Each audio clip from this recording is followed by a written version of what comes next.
Граѓаните во Македонија штедат, особено по имплементирањето на блоковското тарифирање.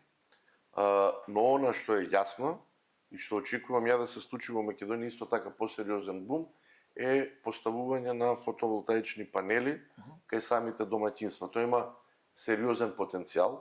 Кај нас во Македонија е максимално дозволено сега 6 киловата.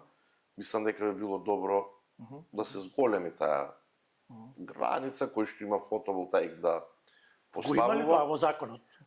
Го има, не, тој со постоечката регулатива може, тоа се носи со правилник за обновливи извори кој што го усвојува владата. Значи домаќинствата кај нас најголемите трошоци на домаќинствата пред се им се заради загревањето на домаќинствата и исто така бољерите. Тоа е во најголем дел потрошувачката.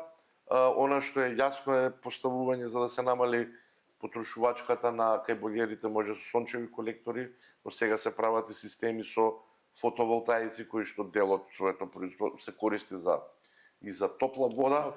Така да Македонија во делот на домаќинствата има сериозен потенцијал.